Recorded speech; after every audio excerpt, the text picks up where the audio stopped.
As a writer, I'd often found solace in the quiet hours of the night, my stories flowing effortlessly from mind to keyboard. But the moment I began penning my latest online horror story, things took a sinister turn. It started as a whisper in the shadows, an echo of a tale I was crafting. Each chapter I posted seemed to bleed into my reality, the darkness of my story seeping into the corners of my life.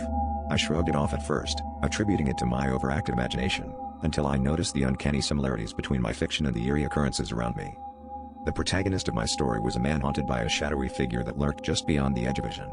Every time I described a new encounter in my writing, I would sense a presence in my own periphery, an unsettling weight that seemed to follow me wherever I went. My friends thought I was losing it when I told them about the strange footprints in the snow outside my window, perfectly matching the ones I described in my last chapter. Yet, the more I wrote, the more these shadows seemed to gain substance, as if the act of writing breathed life into them. Desperate to regain control, I tried to divert the narrative, introducing a character who could vanquish the darkness. But the shadows in my life only grew bolder, their presence more palpable.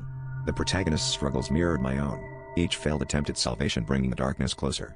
My readers were enthralled by the growing tension, unaware that the horror they relished was my own reality unraveling. I realized the only way to end this nightmare was to stop writing altogether, but the compulsion to finish the story was overpowering, as though the shadows themselves urged me on. In the final chapter, I crafted a climactic confrontation, a desperate bid to destroy the shadow once and for all. As I typed the last words, I felt an icy breath on my neck, and the room plunged into darkness. My hand trembled over the keyboard, the realization dawning that my ending had been written long ago, not by me, but by the entity that had crept from fiction into reality. As I hit post, the shadow enveloped me, and I understood that my story had never been mine to control.